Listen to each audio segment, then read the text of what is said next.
Vós sois o sal da terra, vós sois a luz do mundo. Inspirados nesta mensagem bíblica, nós estamos, como Igreja do Brasil, vivendo o Ano Nacional do Laicato.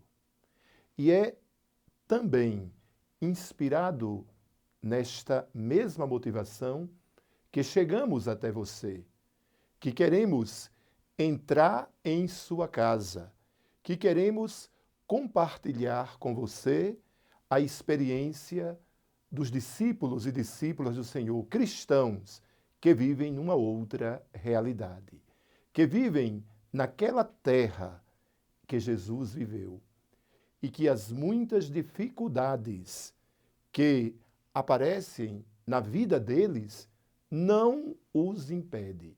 Para nós que estamos aqui, é importante a gente também conhecer esta experiência. Em toda a minha vida, eu só atravessei a fronteira da cidade 2 vezes. Não podemos ver o mar porque não temos autorização para isso. Eles destruíram muitas cruzes e símbolos cristãos e atiraram pedras num grupo cristão que ia ser batizado. A nossa igreja é uma igreja de esperança.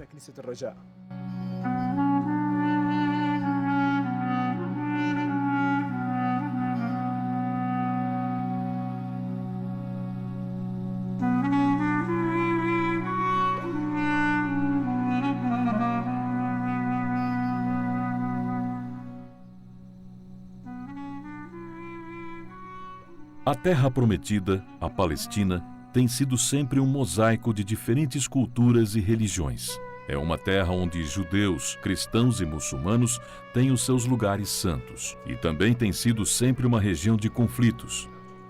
Na esteira desses conflitos, por trás de um véu de silêncio, os cristãos estão lenta, mas efetivamente sendo expulsos do berço de sua fé. Os estados de Israel e o território da autoridade palestina são considerados a Terra Santa pelos cristãos, já que é aqui que estão situados os locais e as cidades sagradas cristãs mais importantes. O cristianismo era uma das maiores religiões da região até a conquista árabe, no século VII. Atualmente, após séculos de conflitos e por mais complicada que a situação dos cristãos tenha se tornado, é do conhecimento geral que a população cristã da região está em sério declínio. Em 1947, as Nações Unidas dividiram a região da Palestina no Estado de Israel e da Autoridade Nacional Palestina, cedendo aos judeus 55% da terra.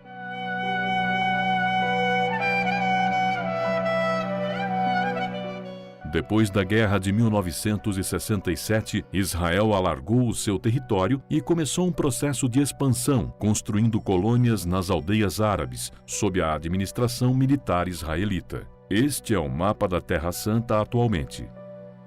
Belém, onde Jesus nasceu, Nazaré, onde ele cresceu, e Jerusalém, onde morreu e ressuscitou. Em Jerusalém, em 1905, os cristãos constituíam 25% da população. Atualmente são menos de 2%.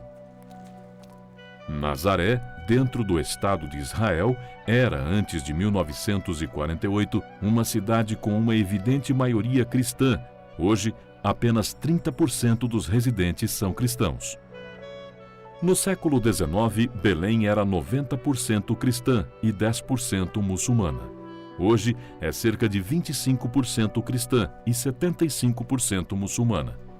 Belém, embora fazendo parte da Cisjordânia e sendo um território disputado, habitado e reclamado pelos palestinos, na verdade está sob o controle militar israelita. Aí, os cristãos palestinos foram outrora uma poderosa minoria, mas agora constituem apenas 1% de uma população esmagada entre uma crescente maioria muçulmana e uma florescente presença judaica, consequência de um sempre crescente programa de colônias israelitas. Eles ainda levam consigo a memória coletiva desse contato direto com Jesus. É por esse motivo que esta comunidade, embora sendo uma minoria, é muito importante para toda a Igreja. Por esse motivo, os nossos cristãos constituem uma minoria em Israel num duplo sentido. Isso acontece pela primeira vez na história.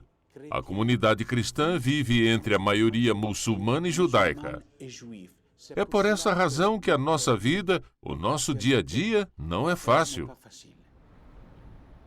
Quando os peregrinos cristãos chegam de todas as partes do mundo para visitar os lugares do nascimento, morte e ressurreição, nos encontram divididos por muros de concreto. Iniciado pelo governo israelita em 2002, um muro de concreto de 670 quilômetros, com uma altura de 8 metros, foi construído de acordo com as declarações oficiais israelitas, para evitar a entrada em Israel dos homens-bomba palestinos. O muro também impede o acesso de mais de 200 mil palestinos aos serviços sociais, escolas, locais de trabalho e de culto. Pode-se entrar em Jerusalém através de 7 portões.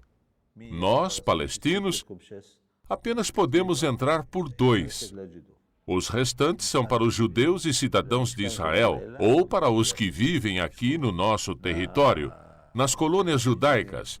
Eles têm as suas próprias estradas e postos de controle.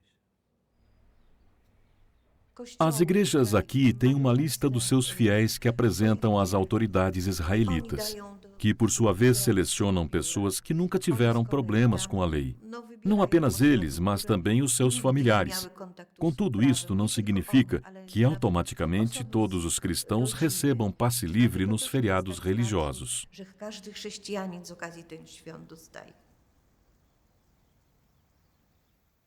Os meus filhos não conhecem Jerusalém. Quando pedimos o passe, a minha filha recebeu um, mas os meninos não. E depois? Vamos nos esconder sob as armas dos judeus? Acabamos desistindo. Na sua visita à Terra Santa em 2014, o Papa Francisco parou seu carro para rezar em frente deste muro. Pode-se ver um gesto em sintonia com a mensagem do arcebispo Bernardito Alza, observador permanente da Santa Sé nas Nações Unidas. Israel tem preocupações genuínas pela sua segurança. Contudo, esta segurança não se consegue isolando-se dos seus vizinhos, mas, sendo uma parte deles, através de uma paz negociada com os palestinos, através da implementação da solução dos 2 estados, que tem o apoio da Santa Sé e da comunidade internacional em geral. Penso que não são apenas os problemas econômicos que têm um grande impacto, mas também o fechamento, as restrições à nossa liberdade. Temos uma estrada que podemos utilizar e nenhuma outra. Posso ir a Jerusalém, que fica a apenas 7 quilômetros, 2 vezes por ano. E o problema não é só eu querer visitar e passear na cidade. A preocupação surge porque muitas instituições, incluindo hospitais que são inexistentes aqui, estão todos em Jerusalém.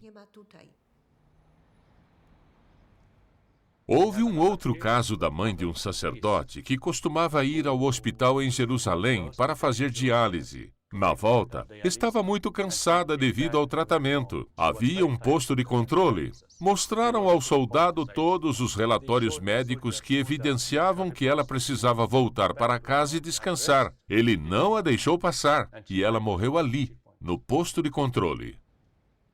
Os cristãos recebem sempre um passe, mas apenas por um mês. Os muçulmanos recebem um passe por 2 ou 3 meses. Os cristãos acreditam que as autoridades agem assim contra nós, cristãos, para nos expulsar daqui, e é o que vai acabar acontecendo. A situação cada vez mais deteriorada dos palestinos é consequência de uma onda crescente de colônias judaicas que se deslocam para o território palestino. Atualmente, cerca de 500 mil judeus vivem em mais de 100 colônias, construídas desde o início da ocupação por Israel em 1967, da Cisjordânia e de Jerusalém Oriental. Os subsídios do governo para as colônias judaicas são 2 vezes mais elevados do que em Tel Aviv ou Jerusalém. Para os palestinos, a nova onda de construção implica a extorsão e demolição de suas casas e a deportação das suas famílias. Atualmente, só 13% dos terrenos na área de Belém ainda pertence aos seus habitantes palestinos. Existe uma região de segurança. É proibida a entrada de qualquer pessoa porque está fechada para os moradores das colônias. Eles verificam se existem marcas no chão. É tudo controlado por câmeras. Tudo isto pertence à Palestina. Eles constroem casas e dão apartamentos. E continuam trazendo-os de fora.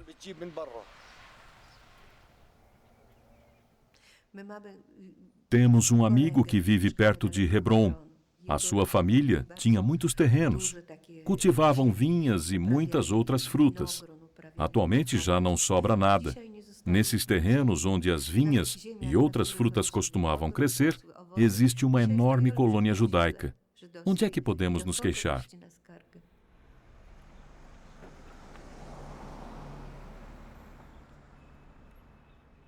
Uma enorme dificuldade para todos os palestinos são também as limitações de Israel ao abastecimento de eletricidade e água.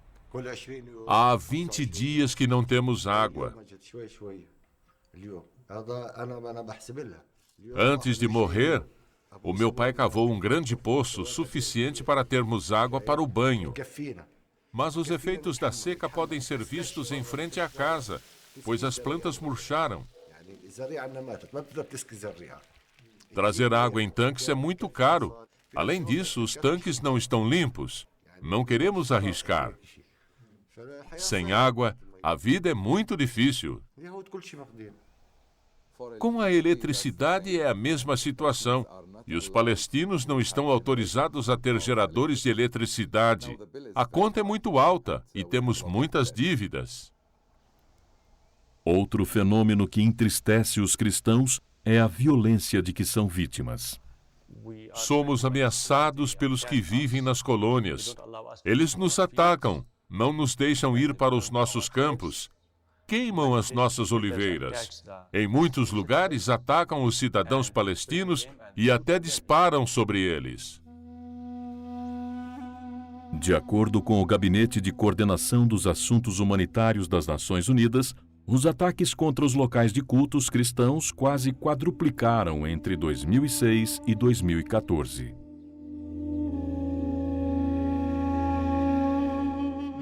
Atualmente, o grupo mais sensível, direi mesmo perigoso, são os colonos judeus. Criaram uma espécie de grupo chamado Price Tag, que significa preço a pagar. Na sua opinião, e de acordo com a sua tradição, a nossa presença é inaceitável. Pintam muitos grafites nas paredes e nos carros, e já destruíram muitas cruzes e símbolos cristãos.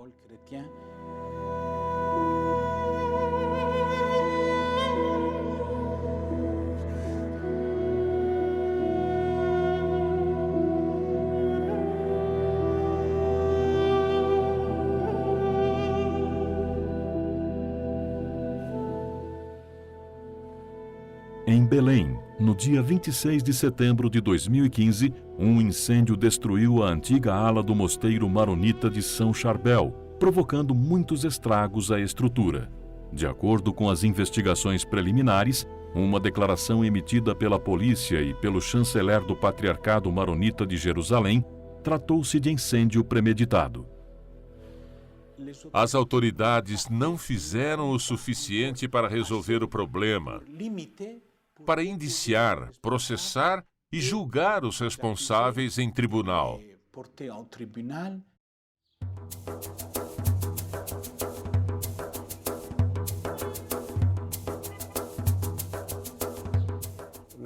Atualmente, nas prisões israelitas e nos campos de detenção, existem mais de 6.000 palestinos. Há muitas doenças graves. Há quem esteja morrendo nas prisões israelitas e ninguém pode fazer nada. O mundo moderno, o mundo democrático que conhecemos na Europa e nos Estados Unidos, está em silêncio. Não só a violência contra os cristãos e outras minorias é raramente punida, como também as forças militares mantêm sob vigilância as aldeias onde vivem os cristãos. Na realidade, há um crescente número de detenções de palestinos como parte da política de segurança de Israel.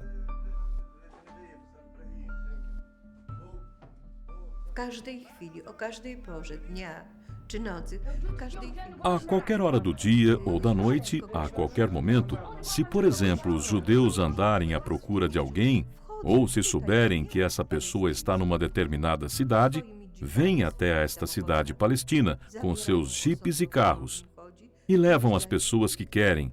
Depois vão embora e ninguém tem o direito de protestar. Um dos fenômenos mais traumáticos é o do abuso de crianças. Nos últimos 12 anos, Israel deteve e prendeu mais de 7.500 crianças palestinas.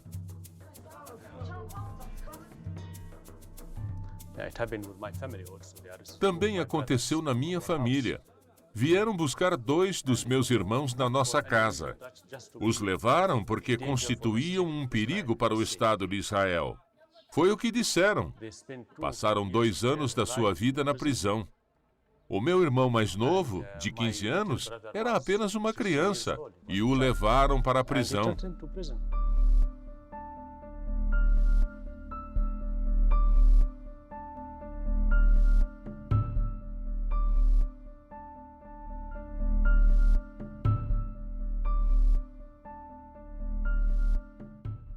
No Sudão do Sul, um padre arrisca sua vida para resgatar crianças escravizadas. No Oriente Médio, milhares de famílias cristãs, ameaçadas pelo terrorismo, encontram refúgio em abrigos criados pelos bispos. Na cidade de São Paulo, missionários passam a noite nas ruas procurando restaurar a dignidade daqueles que se perderam nos vícios. Tudo isso você pode ver mensalmente no Eco do Amor, o informativo gratuito da Fundação Pontifícia ACN.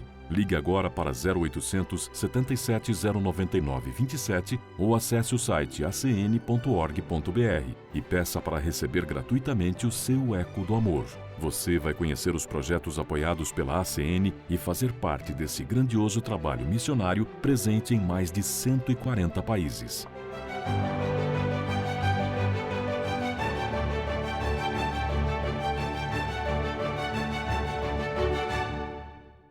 Ebola è arrivata inaspettata. Si sentiva che lontano c'era questa malattia che veniva, ma chi avrebbe mai pensato che bastava che una persona si muovesse e arrivasse qui per portare una diffusione così violenta di questa malattia?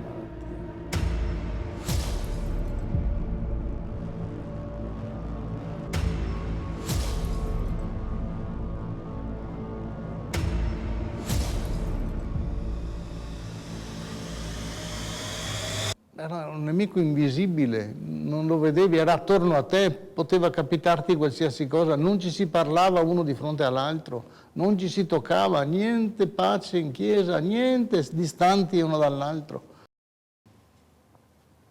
C'era una paura del contagio incredibile.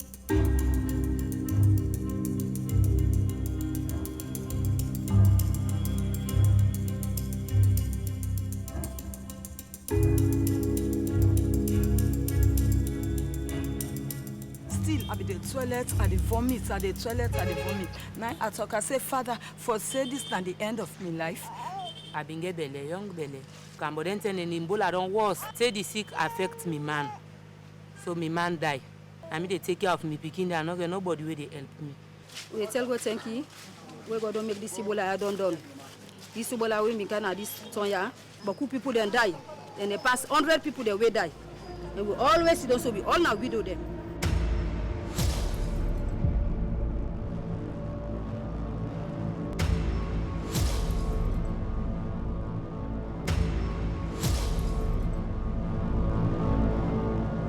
Bambini che piangevano in casa perché i genitori erano morti, nessuno li consolava e nessuno entrava in quella casa perché c'era Ebola. Come si fa?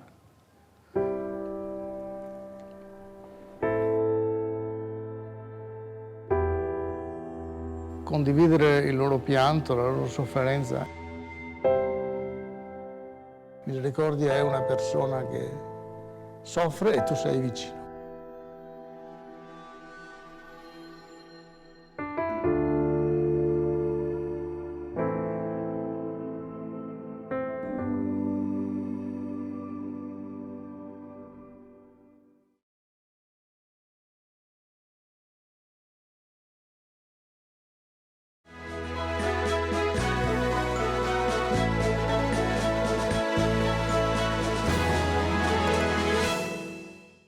Assim como eu, talvez você também, ouvinte, talvez você se pergunte: por que trazer presente a situação de pessoas tão distantes de nós?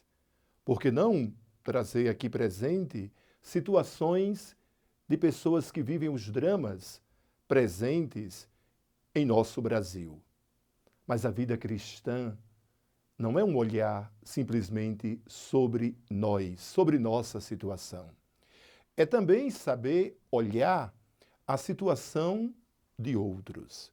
Nós vamos tentar entender por que os cristãos vivem situações tão difíceis naquela terra que deveria ser a terra onde tudo do cristianismo aconteceria numa realidade um pouco mais favorável.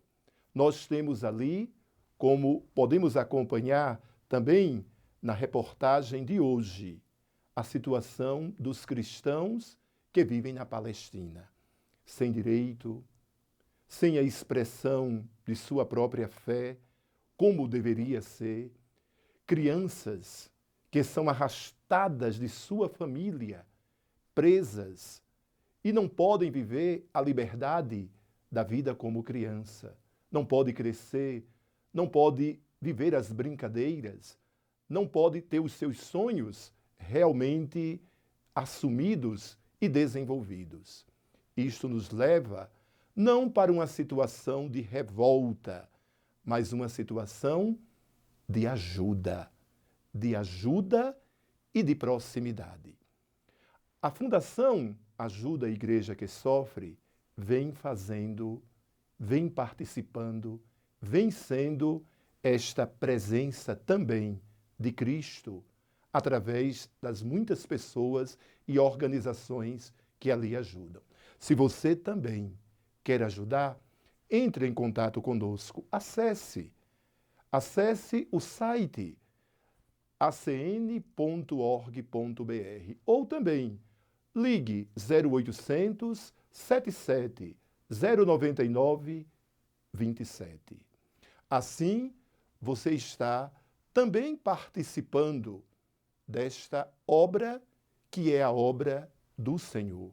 Jesus, que passou e viveu naquela terra, viveu os dramas, aproximou-se das pessoas, curou doentes, esteve ao lado dos discriminados, dos marginalizados, passou por este mundo fazendo bem. É Ele que nos chama para que nós tenhamos também o Evangelho, não apenas na mente, mas principalmente no coração. Convido você para, neste momento, rezar junto comigo. Senhor Jesus Cristo, que enviaste para nós a Tua palavra e fostes para nós palavra de amor. Ajuda-nos a viver como cristãos o compromisso e a solidariedade com os que mais sofrem. E que venha sobre todos nós a Tua bênção de amor. Em nome do Pai, do Filho e do Espírito Santo. Amém.